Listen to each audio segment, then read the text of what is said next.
Another disgrace in Premier League refereeing leads to an Arsenal blow in the title race as Liverpool leave it late to win against Nottingham Forest. Meanwhile, Mikel Arteta has responded to that infamous quote by Rio Ferdinand. And not only that, but we've got to talk about a potential boost for Arsenal in their next game after Sheffield United after a very interesting day of top flight English football action. This is the Arsenal News Show.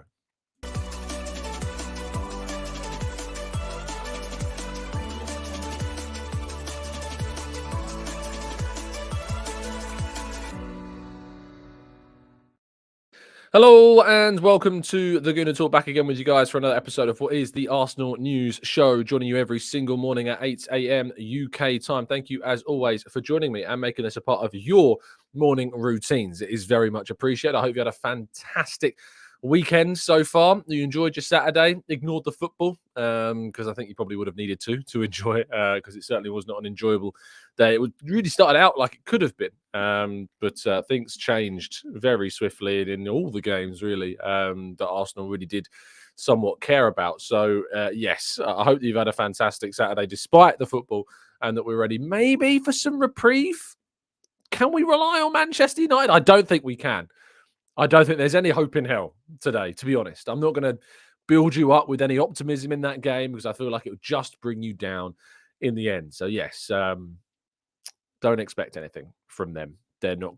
They're just not going to sort us out. I just can't see it happening. Sorry, it's my view, but I just can't see it. But good morning to those joining us live in the chat box. Good morning to all of you. Black Shine, A1, Damien, Paul, Steve, Matt G, James, Rancid, Pika Who, Temmie, Damien, Temmie, Runs with Cows, Franklin, Arasilki, Kaiser, Input. We've got Oda Relay and Stevie and Rowan and Rob and Darren. We've got Granddaddy Gouda, Paul and Rich and Glenn, Maximius, Martin, Stephen. Thank you so much, guys and girls, for tuning in, and everybody else as well. Really appreciate your time. I hope you've had a fantastic Saturday, as I say. Thank you to the rest of you that are joining on Catch Up and listening on Catch Up as well. It is Sunday, which is usually our most challenging day. So we need you to push us towards that 1K everyday like challenge. So if you haven't done so already, or if you're listening on audio platforms, hop over to YouTube, give us the most amount of help that you can do and get us up to that 1K target. Tomorrow, of course, we'll be talking ahead of Arsenal's game, reacting to today's fixtures, but most importantly, looking ahead to that fixture against Sheffield United in the Premier League, taking place at 8 o'clock. I'm going to be covering the game from home. Quite thankfully, actually, I'm not going all the way out to Sheffield United on a Monday night, but I will be at the Brentford game next week. And we've got to talk about that Brentford game, actually, in today's show. But we start with today's fixture, which does relate to Arsenal specifically, and that is the North London derby. The Arsenal men taking on Tottenham Hotspur at the Emirates, actually. Another sold-out crowd. Fantastic news, of course, to see. And if you're going to the game today, have an amazing time, and let's hope we bring home the result, because after Manchester City's win yesterday and Chelsea playing a little bit later on in the afternoon, Arsenal need to continue that winning run. And with Viv Miedemar out for a continued period, we need to do it without yet another key player in the side. But Man City winning 2-1 yesterday against Everton. They nearly suffered a poor result. Everton coming back from 2-0 down to score 5 minutes after Lauren Hemp had put them 2-0 up in the first place, but sadly couldn't find the second. Manchester City, of course, winning. Chelsea play away against Leicester today. And in terms of WSL table, Leicester sit currently 7th, who are better than Everton this season, but not by too much. So again, I'm not holding out much hope, but Arsenal need to do the job against 6th place Spurs and hope that they can secure that win that will see them rise to, at least 3 points behind City, the very maximum. So yeah, let's keep those fingers crossed, please. Yesterday's Premier League action, as I mentioned and highlighted and hinted at, there's a few things we need to discuss from some individual games from those 7 matches that were taking place yesterday. First of all, Everton, really bad result for Everton this, losing 3-1 at home against West Ham United. They were winning up until so late in the game. Areola actually saving a penalty during that fixture, which was great for my fantasy points. But other than that, late goals from Souček and then Another late goal towards the injury time period of the game saw 3 points secure for David Moyes, who, of course, has been under plenty of pressure, but getting that result will be a big boost to him. Newcastle United beat Wolves 3-0. Very comfortable victory for them and a frustrating result for Wolves, who had looked quite good in recent weeks. Fulham 3-0 win. Again, they're looking good after their win against Manchester United recently. They beat Brighton 3-0 at their home ground as well. Proving to be a very good stadium for them, it seems, this season. And Spurs coming from behind against Crystal Palace, scoring 2 goals in the space of 3 minutes and then getting another late goal to consolidate that win 3-1 in the end after Eze had given Crystal Palace the lead. And then Luton Town were 2-0 down, and in classic Unai Emery fashion, the lead was blown in the second half, but a late goal from Luca Dean saw Aston Villa claim all 3 points in that fixture. But the biggest story of the day was the Liverpool 1-0 win in the 99th minute against Nottingham Forest. Forest holding out, doing well against a, again, pillaged Liverpool side, still without so many key players. Alisson out for the long term, Kelleher in goal. What happened, if you haven't or aren't aware of the situation, is in the last stages of the game with, I think it was 7 to 8 minutes of added play, even though the game was kind of won in the 99th, even though there was all that added time, Callum Hudson-Odoi is on the ball in possession on the left-hand side. An injury takes place where the play needs to be stopped. I believe it was. The play was had to be stopped anyway by Paul Toney for whatever reason. And because Callum Hudson-Odoi was in possession of the ball, Paul Toney should give the ball back to Nottingham Forest because they were in possession of the ball. But he doesn't do that. He goes all the way to Kelleher and gives the ball to Kelleher. And a minute or so later, the build-up to that then corner, which then leads to Darwin Nunez scoring in the 99th minute. It never would happen if this monumental and catastrophic, glaringly obvious mistake from Paul Tierney, who I'm just so frankly bored with as a referee. He just makes so many errors, and to be honest, all of them seem to go against Arsenal in some way, shape, or form. But speaking after the game, of course, Nottingham Forest have employed a refereeing analyst in Mark Clattenburg, who actually spoke after the game. He says Forest should have had the ball back. If the referee stops the game, he has to give the ball back to the team in possession. That was Forest. And after the game as well, the Clattenburg continued by saying, when the ball was given to the goalkeeper with Liverpool scoring afterwards, you can see why Forest are aggrieved. I haven't spoken to the referee. I'll leave that to the club. I went to go into the referee's dressing room after the game, but he wouldn't allow it. So overprotected referees, honestly. They're never held accountable for their actions whatsoever. On Match of the Day, Alan Sheeran said he's got it wrong. Hudson-Odoi has the ball and then he blows the whistle. He then gives the ball back unchallenged to the Liverpool goalkeeper, which is totally wrong. It should be a Forest ball on the wing where it was touched. And if you drop it to where Forest should have had it, everything changes. And in August, Forest actually lodged a complaint with the PGMOL over performance of referees in their 3-2 defeat against Manchester United. Like I say about Arsenal getting hard done by, and I do feel hard done by as an Arsenal fan in the title race. These are big, big moments. But Nottingham Forest, of course, a team that are fighting for their lives down the bottom of the table, need every single point they can get. And to have one ripped away from them in the fashion that it was, not even maybe ripped away. I mean, they're in possession in the opposition's fight in defensive third. Who knows what could have happened for them? Could they have even got a result? For that to have happened in the fashion that it did is disgraceful. It's not a subjective decision. It's not like whether something's a penalty or whether something's a red card or even, I mean, offsides aren't subjective, but what they can be is really tight decisions where it's millimeters about whether or not a decision is made. This was not that. This is just blatant, awful decision making by a referee, and he just makes the error. He just makes complete faff and blunder in such a key moment in the title race. And Arsenal rightly feel very hard done by, as do Nottingham Forest and probably Manchester City as well. Absolutely gifting Liverpool 3 points on the day. Ivan Toney played in Brentford's 2-2 draw against Chelsea. I didn't watch the game. I've heard that it wasn't exactly like an inspiring performance from Ivan Toney. But the key thing is that after the game, Toney was actually spotted limping after he went into a challenge with Sterling. And so Thomas Frank was actually asked about the injury after the game, and he seemed to not know too much about it in that moment. But it was Jay from The Athletic who asked the question after the game, but we don't know, basically. Jay Harris asked the question, so it looked like Toney was limping after his challenge on Raheem Sterling in injury time. I asked Thomas Frank for an update, but he said, I don't know about it. Fingers crossed, hopefully not. So whether or not Toney will miss the next game, if there is indeed something wrong, if there is an injury that could keep him out of the next game against Arsenal, we'll have to wait and see. But that was an interesting game in itself. Chelsea, again, dropping points. They were losing twice. They went 1-0 up, and then it went to 2-1, and then Axel Disasi scoring in the last 10 minutes of the video as well. Of the game. I'm recording a video, not watching a video. But yes, scoring in the last 10 minutes of the game.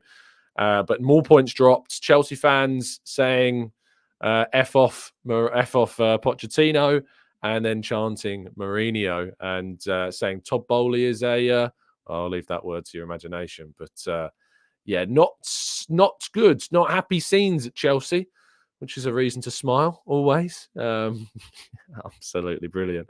Now, Mikel Arteta, just kind of round off today's stories, was actually asked about those comments by Rio Ferdinand. You may remember Rio Ferdinand speaking and saying some silly things, which we've become quite used to hearing sometimes, suggesting that Mikel Arteta would up sticks and leave Arsenal if he was offered the job at Manchester United. He was asked about that, and he says, no, I think it's part of our job that we are exposed to the media, to the pundits, and they have their opinions. The only thing is that we normally highlight the ones that are not very positive. So we highlight a lot of the time when they say great things and make great comments and great points. These are things, like I said, like in a really good way, and with the vision of someone who has the experience. I think if we do this, it is much better. Sometimes, though, we focus too much on the negative views, which I thought was quite a clever response, to be fair, for Mikel.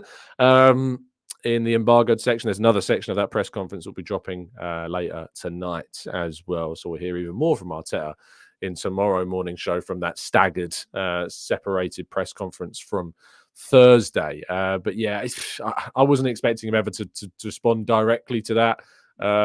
If fans are disappointed that he didn't say no, he won't be joining Manchester United, I'm sorry, he wasn't. I think he just doesn't want to give energy in any way directly to specific claims or things like that. I think he just tackled it in the way that he usually and typically tends to do, which is to bat it away very comfortably. Now, you shouldn't bat away your last chances to get hold of a ticket for the Bukayo Saka signed shirt. There is around 50 tickets left of this competition in which you can win a signed and framed Bukayo Saka shirt with a built-in television screen playing highlights of the player's career at Arsenal. It is a UK-only competition. And of course, you need to go to the link down in the video description to get involved. There's a number of instant win prizes for those that are remaining in the competition as well. Best of luck to all those that have already got their ticket, and best of luck to those that, of course, will buy theirs too. And I wish you all the best in getting hold of one. Let's go to part two and your questions, though, right after this.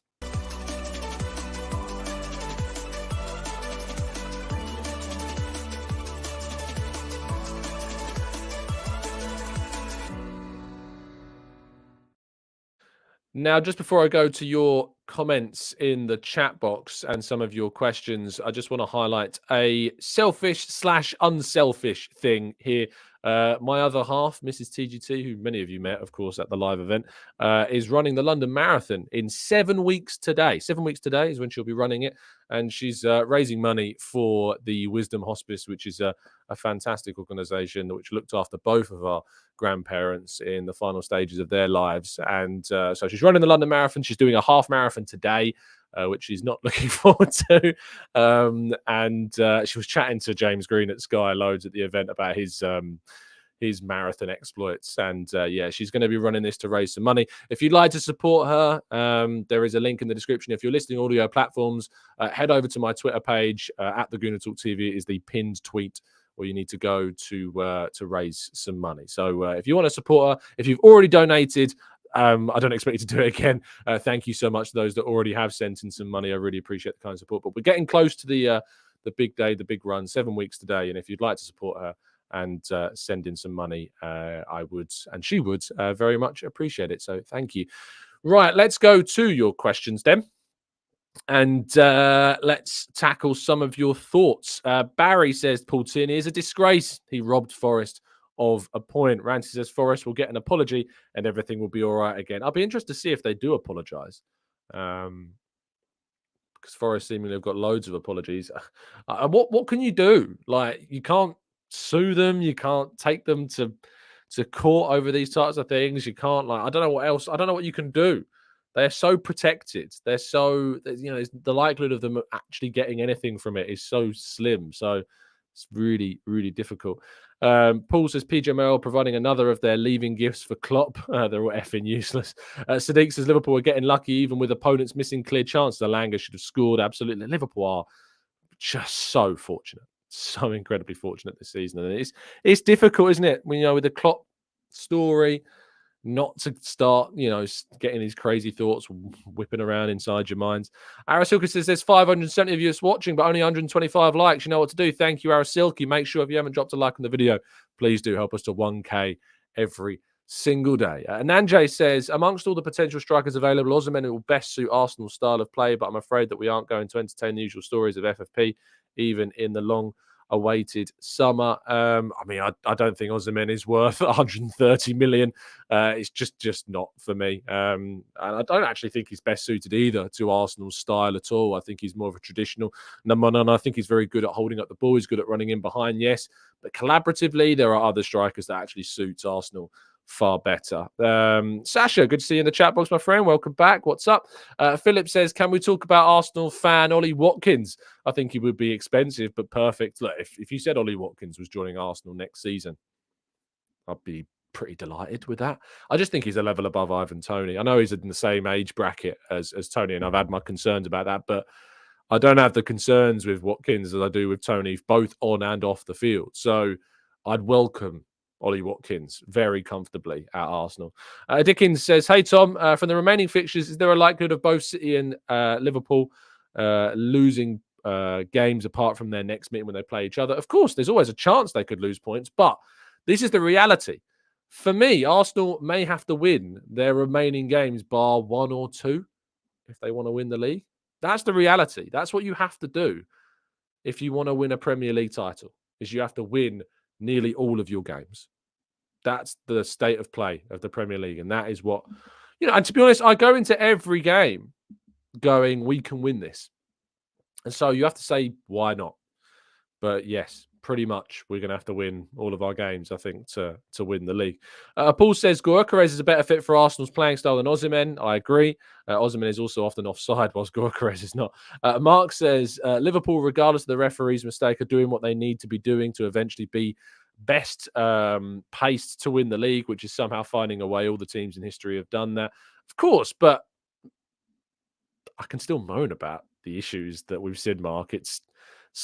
Frankly, yesterday's was disgraceful. Like, the decision, it's not subjective. It's not like an offside in some ways being so tight. It's not like a penalty being a penalty or not. It's not like a red card or not.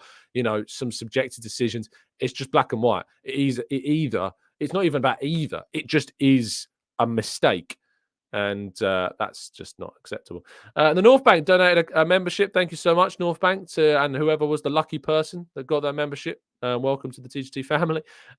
Vegas Gunner says, do you think Sporting will want the entire release clause for Gyökeres or possibly consider installments? Why wouldn't they want the entire release clause? They've got all the rights in the world to ask for that release clause. So, yeah, they're well entitled to ask for that. Maximir says, Tom, did you watch the fracas in the Real Madrid match? The referee blows the whistle while the ball is in play. Jude scores literally just after the whistle is blown, and he gets a red on questioning the referee. Crazy. I didn't see it personally. I heard about it and I read about it, him getting sent off, but I've not seen it, so it's difficult for me to comment on it. But there is something to be said, if it depends on what he said to the referee. You say that he's questioned the referee. Depends what he said. If he said something that's worthy of a red card, then it's worthy of a red card. That's just the letter of the law.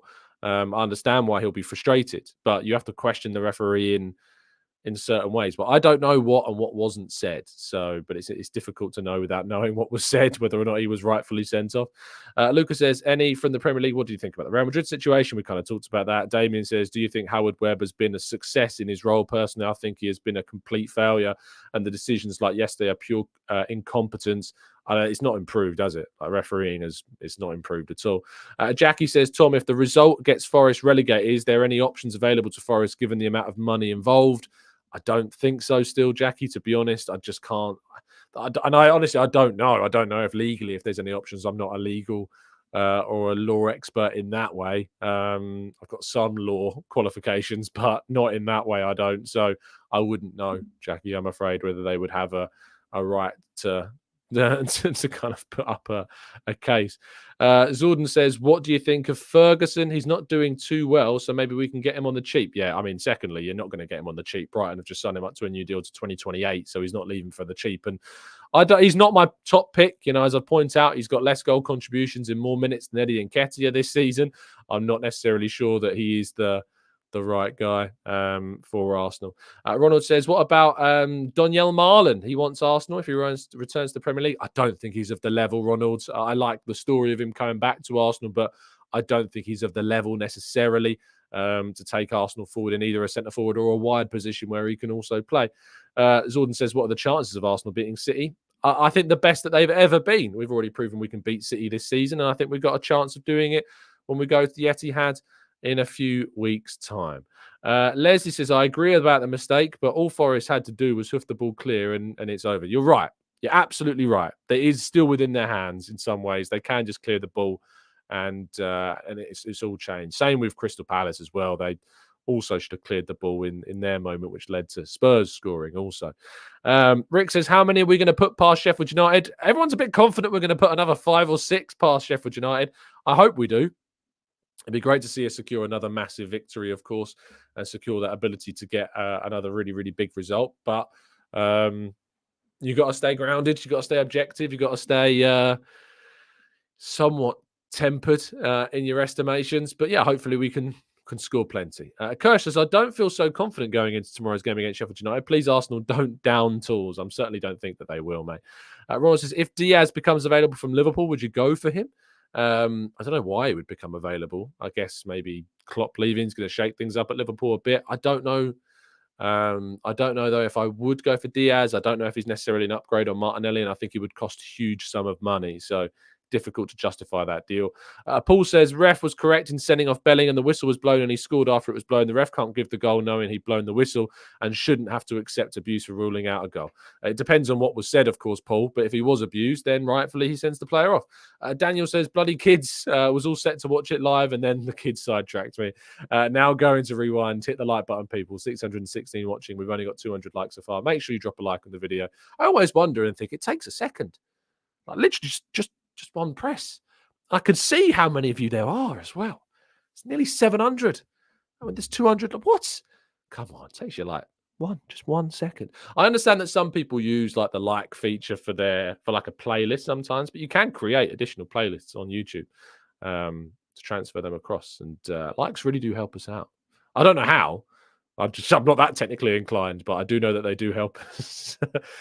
James says, sorry, but the ball went into Liverpool's box, so the rules state goalkeeper always gets the drop ball. They are the rules. Liverpool won, fair and square. Oh, James. Oh, I love the delusion. I love the delusion, mate. I really do. Kazang says, are you supporting Man United tonight? Absolutely, yes. Of course I'll be supporting Manchester United in the derby. Without a doubt, we need Man United to score. We need them to win. We need them to get a result. We absolutely will be hoping for Manchester United because I have more reliance upon Man City getting all the points than I do Liverpool. I think Man City are better placed than Liverpool to secure all the points this season. They're better. Liverpool will drop points. I'm sure they will because of the amount of injuries they've got. It will take a toll, and eventually they will come undone. Their luck has to run out eventually.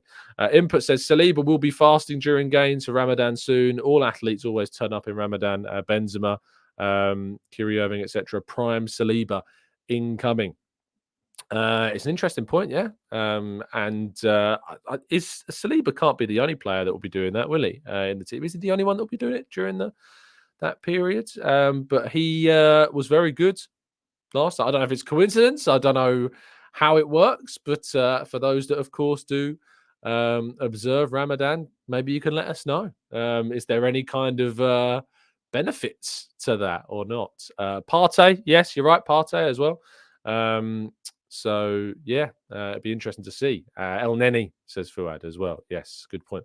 The Walking Man says even if it's the rule, it's sporting Liverpool to govern the ball, give the ball back to Forest. I don't know if that was the point. Like I don't know if it was meant. I think in the day, I think the way the rules are now, it's just you just give the ball back. Archangel says there are no rules on drop balls. It's just up to the referee. But I'm pretty sure that the rule states that the referee has to give the ball back to the team that were in possession. Is it not? Is it not? I'm pretty sure that it is. Musinguzi says, hi, Tom. Will Tierney come back to Arsenal? I mean, he will come back. It's about whether or not he stays. I don't think he will. I think he will be sold in the summer. I'm pretty sure. Paul says, I'll be supporting neither United or City. Ideally, they'd both lose. But Paul, if you have to pick one, you know, you have to pick one, you know. So there you go. Anyway, that is going to bring us to the end of this morning's Sunday show. Drop a like, subscribe, all that usual YouTubey stuff. Go to the link down in the description to help the missus out and support her during her exploits in raising money for the Wisdom Hospice as she runs a half marathon today and then the London Marathon in 7 weeks' time. If you're going to the London Marathon, I hope you enjoy it. It's apparently a great spectacle. I'm looking forward to running around London and trying to see how she gets on. But yes, thank you so much, everybody, for listening. Really appreciate all of you. Have a fantastic day. Enjoy Sunday. Let's hope Manchester United can deliver something for us today. And yes, I'll be back with you all very soon. And as always, stay safe, stay well and happy and respectful. And up the Arsenal.